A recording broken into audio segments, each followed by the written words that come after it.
Family is my beloved Alpha Kappa Alpha, our Divine Nine, and my HBCU brothers and sisters.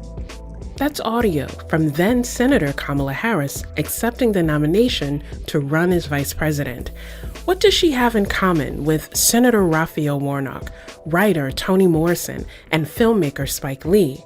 They're all graduates of historically Black colleges and universities. These storied institutions have dominated recent headlines and generated interest from philanthropists like Mackenzie Scott to high school students eager to take the next step on their journey. This is Disrupted. I'm Kalila Brown Dean. HBCUs represent just 3% of all colleges in the U.S., but they graduate nearly 20% of Black students.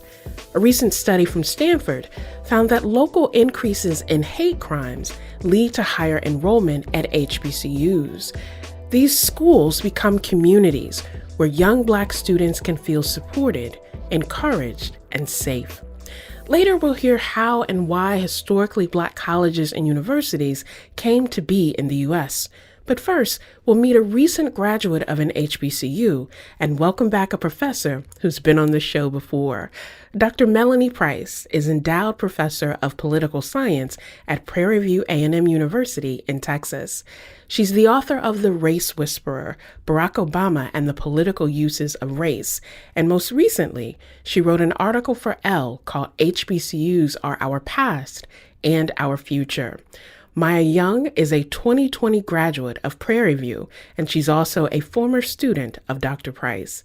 Maya, Dr. Price, welcome to Disrupted. Thank you. Thank you so much for having me. You know, for those of us who are familiar with historically Black colleges and universities, we know the important role that they play in society in producing leaders in every field, from STEM to medicine to public service and law. But most of the American public is just starting to really understand or see the fullness of those universities as something that has been such a long institution within Black communities. So Maya, I want to start with you because you are a recent graduate. What is it about HBCUs that attracted you when you were deciding where to take your college journey? Well, honestly, I was not planning on going to HBCU at all. Like, it was not in my top 10, my top 15. It wasn't even anywhere on my list. But my parents were both HBCU alums. My mom went to Prairie View as well. And then my dad is from TSU. So there's a lot of rivalry in the house. Texas Southern, not Tennessee State. Oh, yeah. Texas State. Thank you for the clarification. I was going to ask. There's a lot of Panthers and Tigers over here. But I think that I'd always been kind of drawn to PV because my mom, like I said, she went there, but she was also just very active when she went there in track and just in like a bunch of different things. So I was always visiting PV. I was always there. It felt like home. So when the time came for me to just choose a school, I was going to go to St. John's in New York. And then I realized how homesick I am. And I would come back like the week later complaining about just everything, how cold it was. And I love seeing snow, but being in snow just wouldn't have worked for me. And I just would have complained the whole time. My mom would have been like, I told you so. So I was just like, let me just stay home and maybe I'll transfer. And then I went to the latest orientation that was at PV, and I just fell in love with the Marching Storm, which is our marching band, and the fountain, even though it's not that grand. I love the scene in the fountain. And I was like, oh, I have to go here. And then it just felt like, it's just like that click that you feel like you get there and it's like, yeah, I have to go here. Melanie, there is this enthusiasm in Maya's voice as she talks about her time at Prairie View. And you wrote this article for Elle, and you captured that enthusiasm that people feel when they are connected to an HBCU. You made the decision to go back to your alma mater, to leave us here on the cold, snowy East Coast and go back home. So that sense of home that Maya mentioned was formative for you as well. How do you see your role as a professor at an HBCU and that connection to students like Maya, who may have been a little unsure at first, but walk away from this experience feeling so connected? Yeah, I was loving hearing Maya talk because it reminded me of when I was an 18-year-old in the 90s. You know, I was heavily influenced at that time by A Different World, and the Cosby Show in a Different World did a humongous job of introducing people to historically Black colleges and encouraging more of them to attend. And in fact, you saw a spike during the Cosby Show in a Different World in enrollments in historically Black colleges. And so I was sort of on that wave, and I just remember wanting that experience and wanting to feel what the very thing that Maya described. But also, I was a first generation college student, and I'm the youngest of 6. I have a twin sister. We're the youngest of 6, but we were the first ones in our families to actually live in a dorm, right? Not the first ones to go to college, but the first ones to go away, even though it's like an hour. But it was a way. It's still a way. It was a way still. And it was a big deal for my entire family. And everyone was so excited when we moved in, and people would come to visit us, and be able to stay in the dorms. It was like an entire family experience.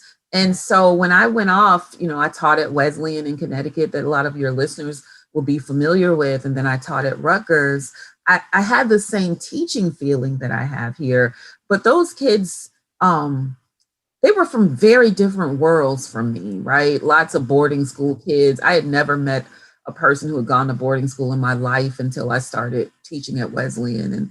But these kids were a lot like me. They were at Prairie View, are a lot like me. They're from the same, they're from Texas. They're from the same parts of Houston that I'm from.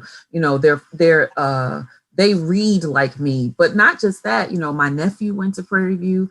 My sister and I, my niece, my nephew's wife, and I have a cousin there now. So we have a family tradition. And so it's also the first job that I have where literally I'm walking across campus and I literally walk up to family, right?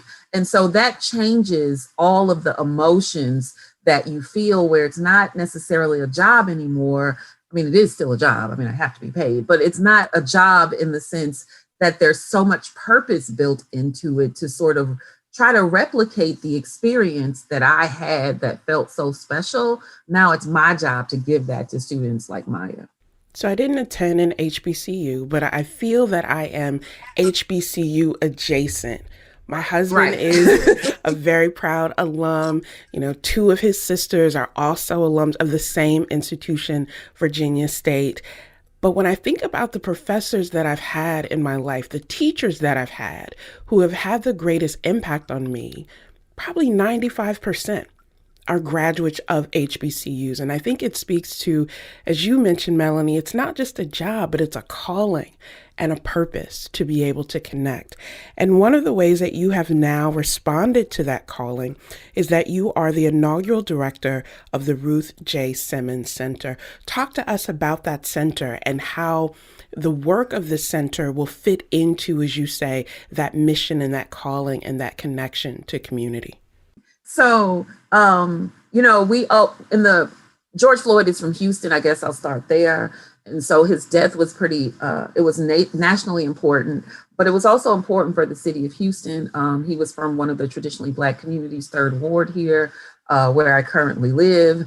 And so, so there was lots of coverage because his family was actually still here in Houston, right? And so Houston dealt with that on a very sort of visceral level.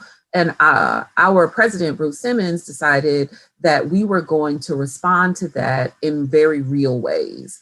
And so she came up with a set of prescriptions of what we were going to do. And one of those things was to open a Center for Race and Justice, where we eventually received a donation for it to be named after her. So it's the Ruth J. Simmons Center for Race and Justice.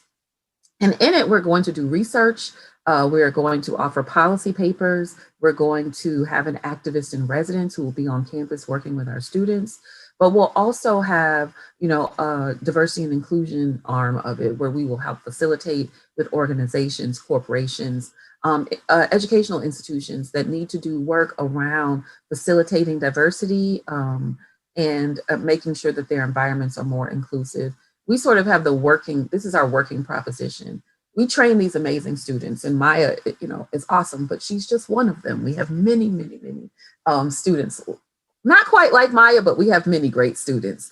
And so, we train them well, we nurture them, we affirm the fact that there are no ceilings to the things that they can do. And then we send them out into the world. And we have decided that what we're also going to be in the business of is making sure that that world that we send them out into is a more hospitable place. And so our center will do the kinds of research and training needed to make sure that these jewels, these people that we have created, helped to create, that we have worked with, that we have collaborated with on our campus, where we can literally say that we have changed the financial, the educational trajectory of families, that we're not going to send them out into places without having done some of the work to make sure that they are actually entering a world that has a better racial future than the one they have now.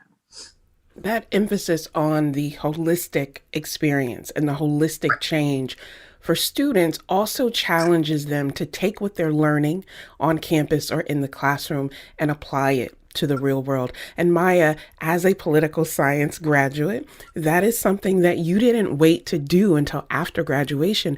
You were doing it as a student. So I know that you've been actively involved in voter registration drives. There's also a lawsuit against the county. The lawsuit is called Allen v. Waller, and it questions how and why the county restricted student access to polling locations. And we know that's not unique to Prairie View. We've seen it in places like North Carolina, which have a heavy population of HBCU students. But there's a long history there at Prairie View. Talk to us about why it was important for you to take the things that you've learned or the experiences that you've had in order to make things better for other students and residents. I feel like it was one of those things where, how you see something and it's like, I have to do something. Like, you can't go on knowing that you just, like, you know exactly what the problem is, kind of the steps to take to solve it. And it's just kind of like you're sitting there having that bystander effect. And I think I couldn't do that. One, because I know that my mentors and the people around me wouldn't let me. They were very, very forceful, and they're like, yeah, you're going to come with us to a march or two, or to a city council meeting or two. And then next thing I know, I was going to all of them and bringing other people along. But I knew I had to, because obviously it was very personal to me. I was going to be a first-time voter. My friends were going to be first-time voters. But then also they were going to be first-time voters after me as well. So like, if this could happen to me, then what's stopping it from happening to the class of 2022 or the class of 2023 or so on and so forth. And so I figured that it was time, and I knew that I could, and I knew that I had support from the student body, but also like from professors. Even though Dr. Price didn't get there until my senior year, she was super supportive of everything that we did. Like, I love Dr. Price. She's amazing, but she just really pushed us, and really, like she said earlier, just really emphasized that there are no ceilings that we cannot break. Like, the world is ours. And so just kind of like having that support system from the school, but from the residents, and even sometimes like Prairie View City residents that are not students, it was just wonderful to have. So it was a full support system all around. Maya, what were the kinds of obstacles that you encountered? You said, you were excited, first time voting, being able to do that. But what were the barriers to you being able to walk into a polling place and exercise your ability to vote? So when I got to PV, there were different like voting one-on-ones and different things I could go to, but there were never any things that were like taught in depth to me. So I was still very confused on what to do and how to do it. And I was registered and everything, and I was helping out with it because I was like, yeah, why not? Like, I'll help. I'm not doing anything. Yeah. And when the time came, they came to us and they were like, so we turned in like you guys' applications. But for some reason, the school is divided into 2 precincts. And so even though we live on one campus, share one address, probably live like minutes away from each other, we're in 2 different zip codes. And so, of course, the student body didn't know that when registering us. And so the county decided to tell us this probably like days before the applications were due, which is a huge, huge inconvenience because thousands and thousands of students were registered. And to re-register all those students in the time that we had, which was days, was very impossible. And so I realized that, and I was like, that doesn't seem like that's okay. Like, that doesn't seem very right. And then knowing that they cut back on early voting days, I was like, that's not right either. Like, I don't know too much about voting. I'm not a voting connoisseur, but that doesn't seem very... I know enough to know that doesn't sound yeah, like that doesn't seem very okay. And I think we realized something was wrong when we kept questioning those in power about it, and we just kept getting it met with the same answers, like this is just how it is, or this is just that, or it's always been like that. And it's like, well, just because it's always been like that doesn't mean that it's right. And we just kept really just applying pressure and putting pressure on those in power. In response to that, we hosted various things, like we pull up to the polls and we had student volunteers drive other students to off-campus voting locations. We hosted a student march on the day of election day. We had different things set up in place so that even though this is happening, we're not going to stand for it. And that just set the tone for the next 2 years. That's Maya Young, graduate of Prairie View A&M University, along with Dr. Melanie Price, professor of political science at Prairie View in Texas. When we come back, we'll talk more about how HBCUs emphasize activism, and we'll hear about how these historical institutions got their start. This is Disrupted. Stay with us.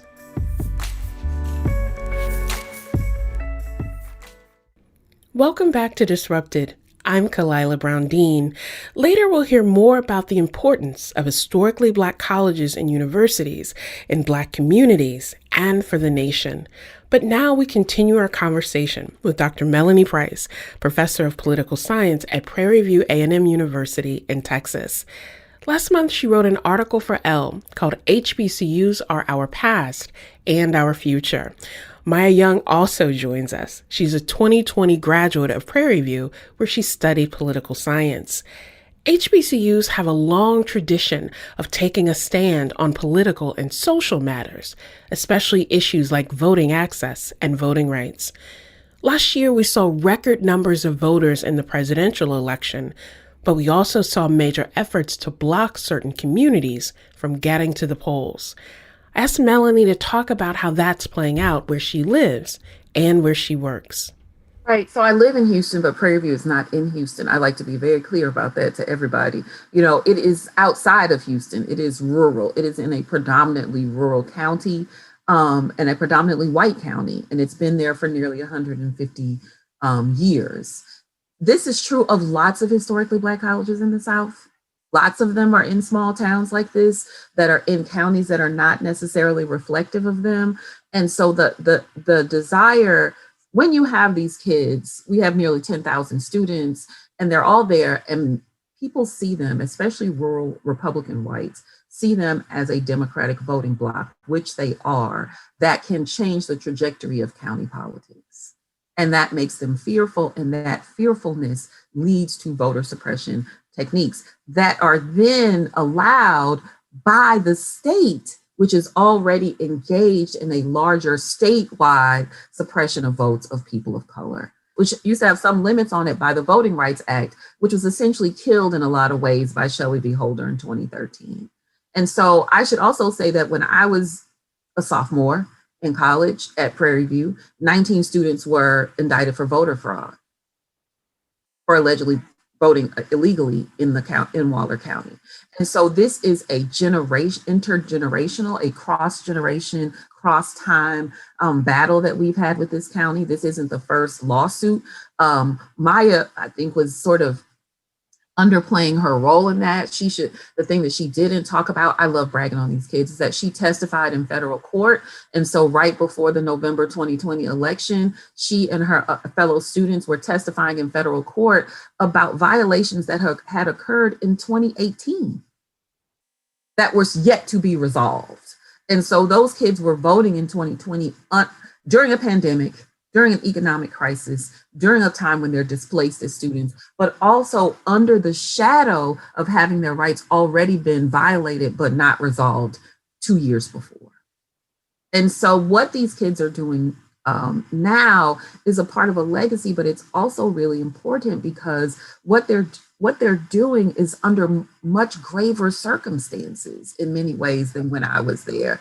You know, I was there when it was when people would not. The racial hostility and belligerence was sort of, you had to shield that. You weren't allowed to be as openly racist as you're allowed to be now.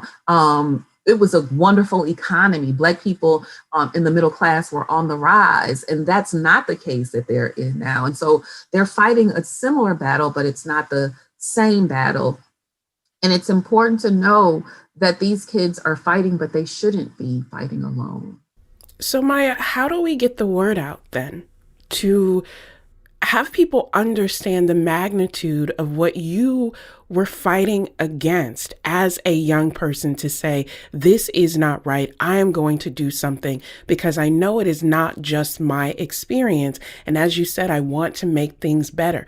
We saw in 2020 the amazing power of young people to stand up and say, no longer enough in a number of areas. How do we connect young people with these stories of voting, why voting is important, so that they can then lead that charge?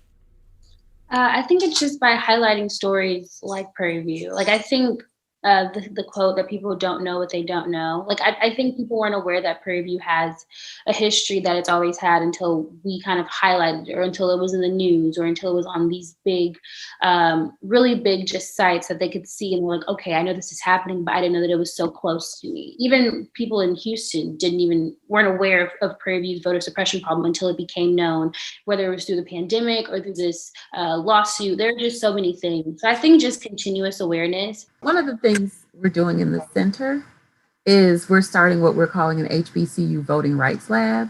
And it's a digital humanities project where we're going to collect oral histories and stories of students across the generations at Prairie View, but we also want to eventually expand this to other HBCUs. That is to create a digital platform where we document and archive these stories so that people have a place to go when they hear about these kinds of activities. And we want to engage other HBCUs to join us in sort of, telling their stories, finding their alum who have participated along the way in this process, and being able to talk about the ways in which we have been engaged in this battle, often as a Southern story, which is why people think that the story of Southern politics for the last 40 years has been Republicans.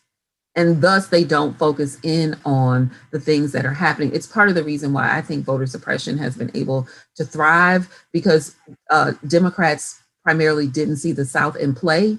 And so they weren't going to win. And so there was no point to focus on what was happening in the South. And thus this was allowed to fester. And so we're going to work on that. Our goal is to thread the needle between the civil rights movement and Kamala Harris. Like, that's how we talk about HBCUs. We have these kids who integrated lunch counters, and then Kamala Harris popped up.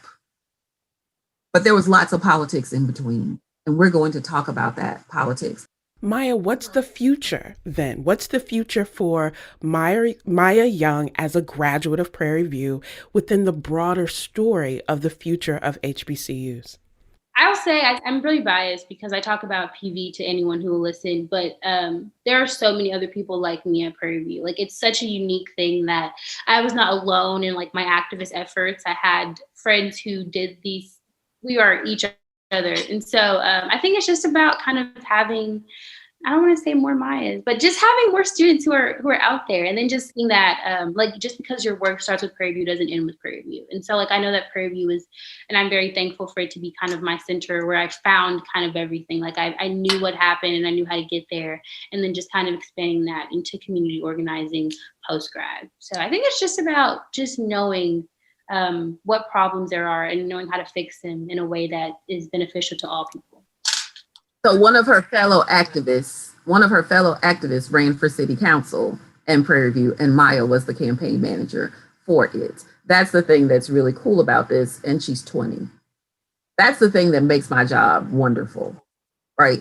That's the thing that makes me, I'm smiling ear from ear to ear. Like, your listeners can't see it, but I'm so happy right now to watch her talk about the work that she's doing. And I think, Maya, with all of the uncertainty for many college students, regardless of where they go to school or the type of school that they attend, with all of that uncertainty, to hear from a graduate that they felt they received everything that they needed within that college experience to not just get through it and to graduate, but to set a foundation for what they want to do, and that they can explore all of the areas that bring them joy and connect them, is fantastic. And it is my hope that more college students will have that too. Melanie, what about you? What do you see as that future for HBCUs, that sort of post-Kamala Harris through line for HBCUs? So, HBCUs represent less than 10% of the colleges.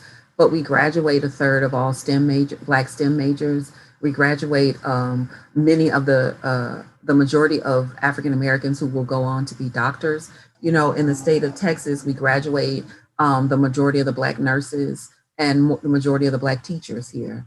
And so we are not just sort of,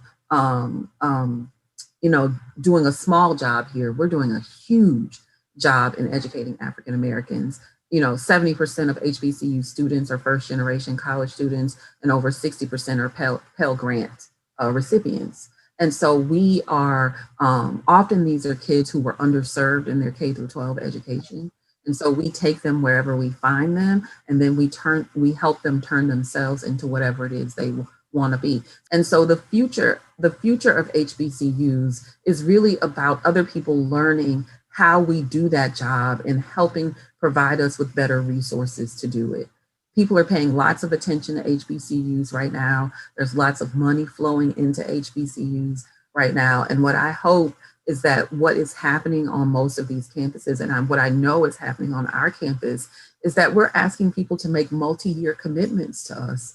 That is not just in this moment where corporations need to make themselves look like they understand that Black lives matter, but when this moment is over, and we know from history that there are these moments where people are focused on racial justice and then they go away and then they come back. We hope in this moment that you make multi-year serious commitments to our students and to the work that we're doing, and not just token commitments, but actually say, look, we're worthy of a Bloomberg Institute. We're worthy of Mackenzie Scott money, which we did get. We're worthy of Mackenzie Scott money, not just because you are doing us because we're a charity, but because we're doing an important service to the entire country, right? And there are more Kamalas, there are more Stacey Abrams, there are more Raphael Warnocks than we can count. But oftentimes our students, unlike other college students, on our campus, sometimes our students have to sit out a semester because they can't come up with $1,000. And their family does not have enough wealth, enough savings to get them the $1,000. And what we're saying is we can make you a Kamala Harris for if we had $1,000 to give them. And so we want you to take a look at us and not just see deficits, and not just see the ways that we don't perform like schools that have endowments that are 100 times ours. Look at the minimal amount of resources that we actually have, the maximal amount of output that we have when you look at our students. I thank you for the reminder that if you want to support Black lives, you have to fund Black futures.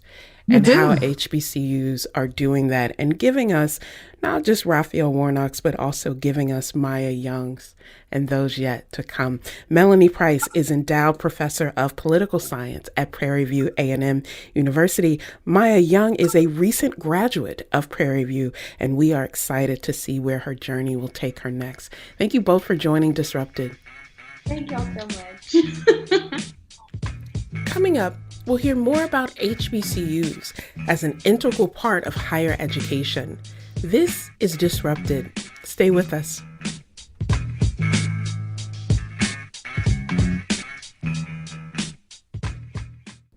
Welcome back to Disrupted. I'm Kalila Brown-Dean. The majority of HBCUs are located in the South, and it makes sense given the geographic concentration of Black communities and the historical development of these institutions. But in 1831, New Haven, Connecticut had the opportunity to be home of the first HBCU in the Northeast. A Black minister named Peter Williams joined with a white abolitionist named Simeon Jocelyn to announce a plan to start a Black college. When the mayor of New Haven heard about it, he wasn't happy and stopped it from happening. Here's more of the story from a People's History of Dixwell walking tour. It's voiced by students of the Metropolitan Business Academy in New Haven. The mayor formed a 13-member committee against the idea for a Black college. The committee of lawyers, Yale faculty, and members of the New Haven elite argued against the college.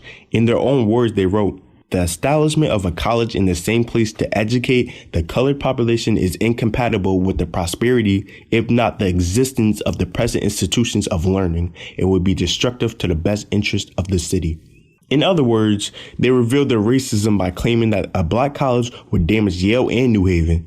They went on to say that a black college would be dangerous because it would destabilize the institution of slavery and bring the country one step closer to abolition.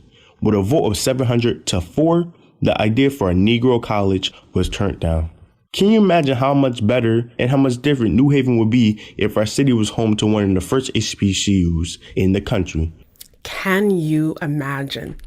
The first African-American school of higher education was founded a few years later in 1837. To talk more about that history, we're joined now by Dr. Jelani Favors. He's Associate Professor of History at Clayton State University and author of Shelter in a Time of Storm: How Black Colleges Fostered Generations of Leadership and Activism. Ask Jelani to take us back to the beginning, to the very first historically Black college, known then as the Institute for Colored Youth in Pennsylvania. When you look at the construction of this institution in Philadelphia, we also have to place in context what's actually going on in America in the 1830s. Not only are we seeing an aggressive defense of slavery that's emerging within the academy, but we also see an aggressive defense of white supremacy. And so, as the book suggests, these were indeed shelters in a time of storm. We must remember that it was illegal even to teach enslaved Africans to read throughout the Deep South. And for those Black folks who were in the North, they were fighting to remain free and again having their humanity questioned. So when this institution begins in 1837, it is a radical concept, a radical idea. Prior to this, you had institutions like the African Free School that existed in New York. So there were attempts to create headway, right, into educating Black folks. But from the very beginning, it was very clear that these institutions were going to be doing a different type of education. They would not be propping up the concepts of white supremacy. They would certainly not be propping up the idea that slavery should exist. The students who attended these institutions were being taught to see themselves as cultural and political change agents, to use their voice to articulate for an end to slavery, but also for an end to white supremacy. And that's exactly what they did. And so, again, the book begins in 1837, looking at the Institute for Colored Youth, looking at people like Ebenezer Bassett, like Fanning Jackson Coppin, like Octavius Catto. These were activists, and they were also educators. And that's something that certainly is specific to the HBCU experience. That idea that for Cheney to be created in Pennsylvania in 1837, before some of the protections that we now think of were embedded in the Constitution in order to support students of color, was, as you said, an act of resistance. Who are the students that were attending those early HBCUs to understand that by going to a college to seek higher education or access to education in general could actually be challenging their safety as well? Well, many of them were the sons and daughters of former slaves themselves. And so they arrive into these institutions with the idea that they understand the preciousness of liberty. They understand the value of freedom. And so when they enter into these institutions, that's one of the things that I think is special about Black colleges. It simply wasn't about learning Greek and Latin and science and chemistry, but as I argue in the book, it's about a second curriculum that emerged within these institutions. And that second curriculum was buoyed by the ideas of race consciousness and idealism and cultural nationalism. And that's aided by not simply the faculty members who are teaching at these institutions, but also this endless parade of activists and leaders who are making their way into these institutions to speak to students. Imagine being a student at the Institute for Colored Youth and Henry Highland Garnett shows up and Frederick Douglass shows up. Right. And these are these are the folks who you're rubbing shoulders with and who are talking to you about the freedom dreams of Black folks and what you need to be doing to engage in the deconstruction of white supremacy. That's what this space was really all about. And so it's a very unique space. And for the students who were arriving there, even in the antebellum period. And of course, even through Reconstruction, it was a space which was racially charged, which was politically charged, and it made all the difference in the early civil rights movement. I want to talk more about that second curriculum because one of the things that often happened in segregated schools where Black students were taught by Black teachers is that they were charged to remember, yes, you can learn Greek, you can learn Latin, you can learn all of those traditional areas, but learning has to be more holistic. So talk more about how the second curriculum built upon that idea of having students being able to navigate multiple areas of being learned at the same time. You know, I think that the freedom of Black folks was literally predicated upon that idea. As I said before, you know, these were institutions that from the start, they understood that they were educating a group of young people who the dominant society had deemed inferior, that had deemed incapable of adjusting and integrating into society. I mean, these ideas go back to Thomas Jefferson and so many of the other so-called founding fathers who espoused on these concepts, who wrote on these concepts, who taught these concepts within predominantly white institutions. And so Black colleges became a very radically different space. And so when we talk about the second curriculum, again, I define that through race consciousness and idealism and cultural nationalism. These are the three concepts which were brimming within these institutions. I talk about this in the introduction of the book of James Weldon Johnson arriving at Morehouse College and saying in his memoirs that, you know, everything we talked about dealt with race.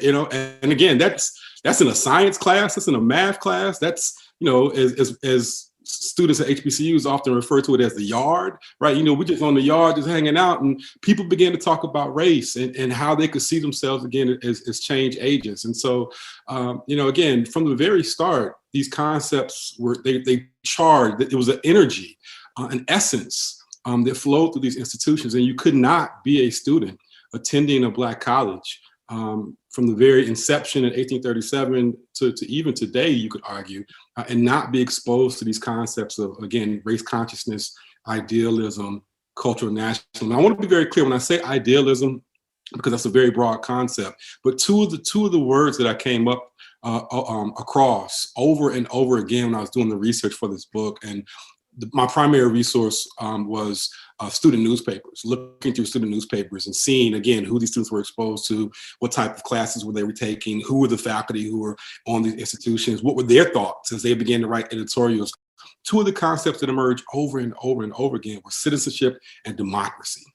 I mean, they were constantly talking about citizenship and democracy, which of course struck me as odd because those were two of the things that Black folks were denied on a daily basis, but yet they were almost being drilled in it. Right? Again, as if in a very disciplined way, they knew that they had to be trained within these ideas and concepts in order to articulate for the freedom dreams and the civil and human rights of Black folks.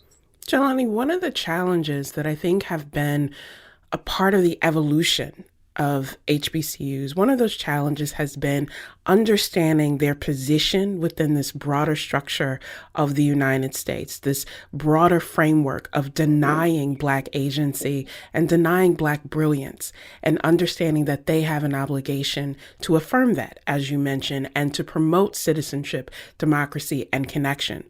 But to also understand that as an institution, they have to survive. And often that has meant having more conservative leaders who want students to promote the very best of the race, so to speak, was, you know, one of the phrases used, and engaging in a sort of respectability politics of we need to be more conservative in our demeanor because we want to show that, in fact, what we are fighting for is worthy. Do you see that tension playing out across HBCUs historically, or do you think that it depended on, you know, which schools or where they were located or who was leading them? Well, that last part is an excellent point, is that it definitely depended on the schools and the institutions and geography and the politics of the environments in which they were surrounded. But one of the other concepts that I use in the book is this idea of communitas. It's a term which was originated by a cultural anthropologist, and it simply gave me a different way to talk about space and the importance of space. And one of the things that I found very unique about HBCU life is that the space in itself was extremely complex, right? Is that you get this sort of, as I also argue in the book, sort of interstitial space, right? Like a space within a space. So at the top, you have administrators who are doing what they need to do and saying what they need to say in order to preserve the viability of the institution and court funding from both state legislators and private benefactors.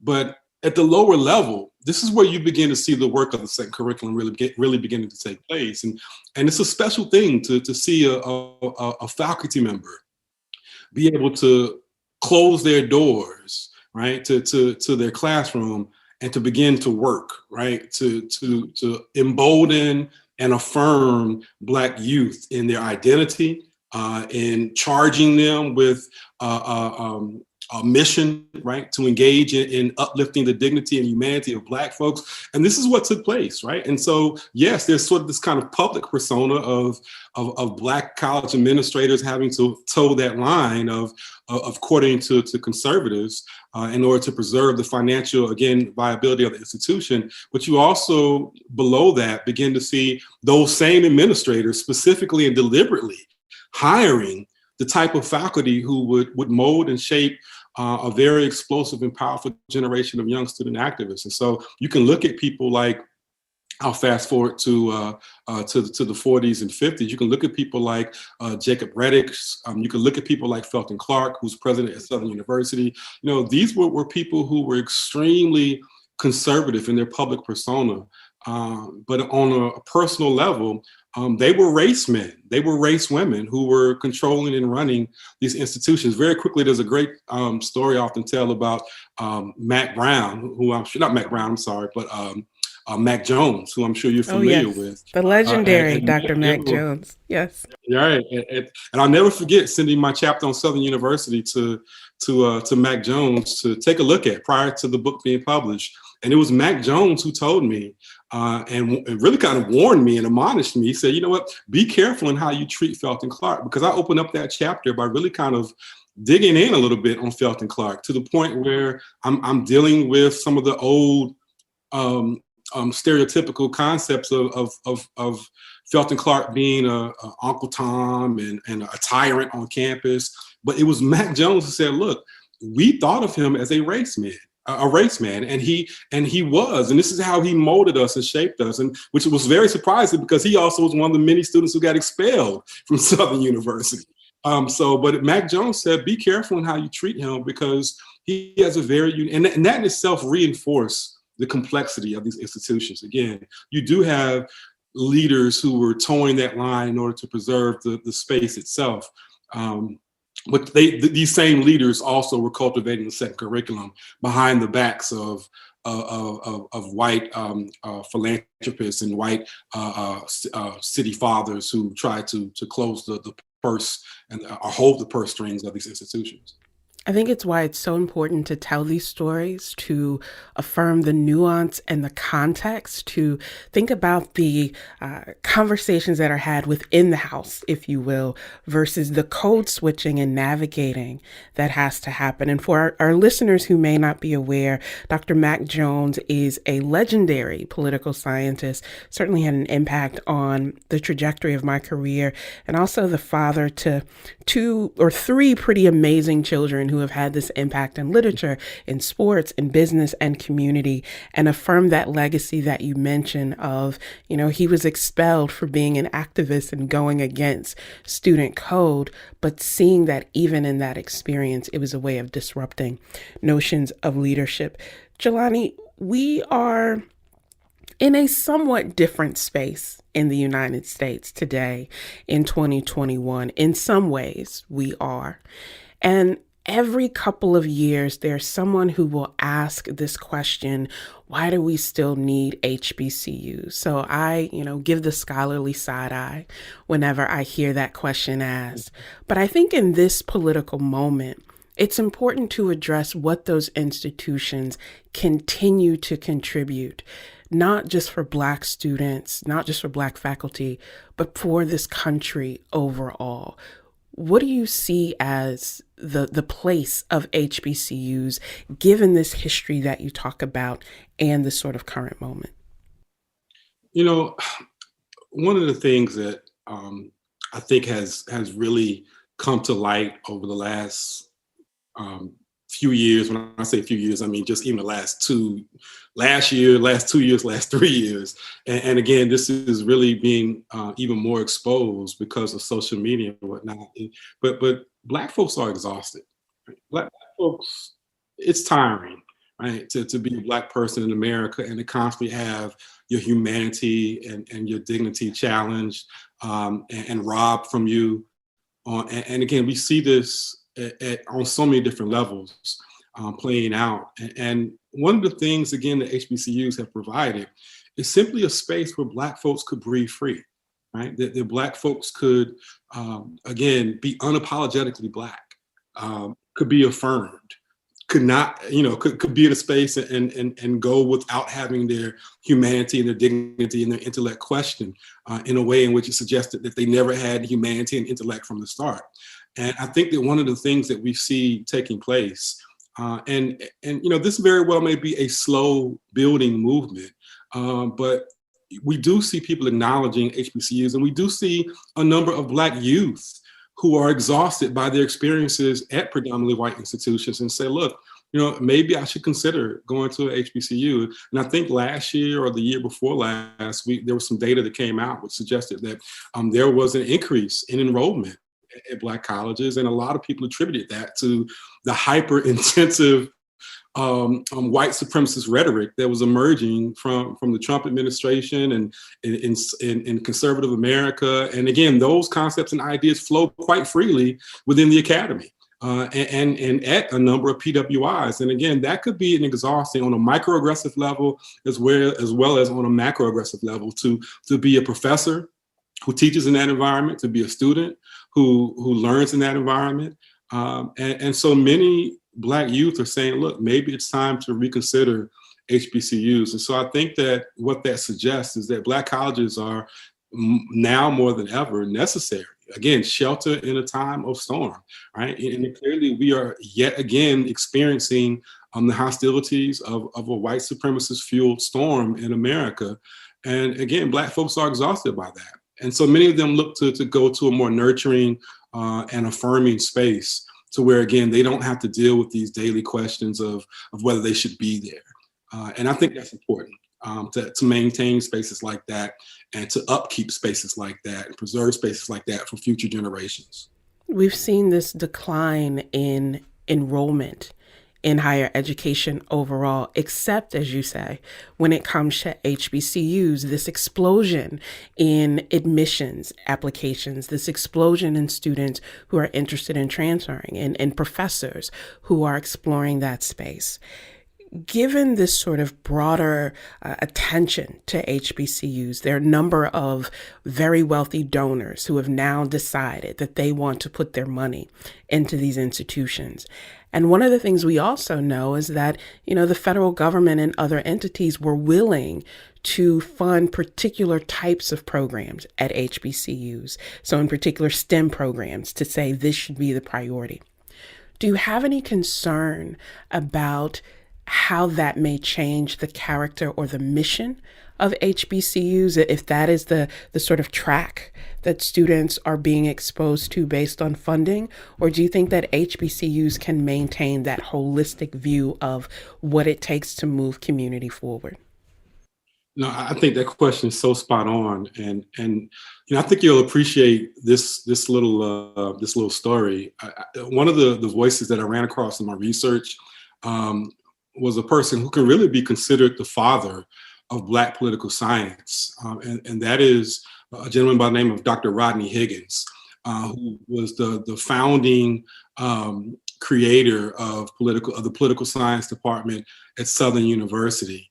And I ran across a speech that he gave in the 1950s at the National Social Sciences Academy or organization or something to that extent. But he gave this speech in the 1950s warning that the writing was on the wall, that he was beginning to see a push away from supporting the humanities and supporting the social sciences at these institutions. Of course, the 1950s going into the 1960s, we see the beginning of sort of the space race age, and we're living in a post-nuclear society. And so those concepts and ideas and technologies began to filter into, as you said, higher education in general, not just Black colleges.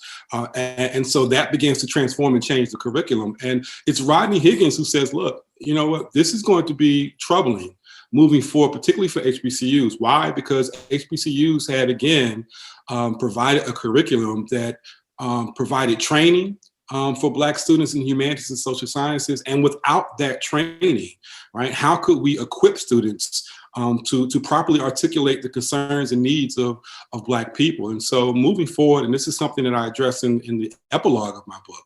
In fact, the epilogue of that book deals with the corruption of the HBCU communitas and how things have in some ways devolved. And a lot of that has to deal with the promotion of STEM. And again, as I often say when I give talks and interviews on this is not to denigrate STEM as a field, right? I think STEM and Black people in STEM are vitally important. But the humanities and social sciences were the bedrock of the Black college experience. There's a great interview from Gwen Patton that I came across. Gwen Patton, of course, was a legendary activist out of Tuskegee. But in that interview, and I'm paraphrasing here, but she says, look, I was a student at Tuskegee in the 60s, and we were exposed to compulsory classes that we had to take on African-American history. We were reading Malcolm X, we were reading Frantz Fanon, we were reading all of these concepts and ideas, being exposed to these concepts and ideas. We have the civil rights movement going on, we have the Vietnam going on. How could you not expect us to become deeply engaged? And I think that therein lies my concern for HBCUs moving forward, is that if we consistently focus and promote STEM on these institutions, and of course, much of that is done because, again, that's where the dollars are, right? That's where the money, and people want to fund STEM. But I think it's also vitally important that we fund social sciences and the humanities. I think it's critically important that in the same way in which we have institutes that study race at predominantly white institutions, we need institutes that study race on HBCU campuses. I hearken back to the work of my friend and scholar, Dr. Derek White, who wrote his first book on the Institute of the Black World, the IBW, which was one of the first Black think tanks to emerge in the Black Power era, which was founded on the camp, on the AU Center, right, the AUC. And so that's founded at Morehouse and Spelman and Clark, Atlanta. So we want to make sure that the HBCUs are continuing to carve out space such as that, to where we can think critically about the problems that confront African Americans and that confront America. And as always, continue to try to provide some form of solution, some type of policy suggestions to address these issues moving forward. Jelani Favors is Associate Professor of History at Clayton State University. He's author of Shelter in a Time of Storm: How Black Colleges Fostered Generations of Leadership and Activism. We'll post a link to the People's History of Dixwell walking tour that you heard earlier in the segment. It'll be at our website, ctpublic.org/disrupted. Special thanks also to Damian Dillard, a 2020 graduate of Metropolitan Business Academy, whose voice you heard. He's also studying political science at Alabama A&M University, which is an HBCU. Our show is produced by Daniela Luna and Katie Tolarski. Thanks to our intern, Shekinah Collier. I'm Kalila Brown-Dean. We'll be back next week.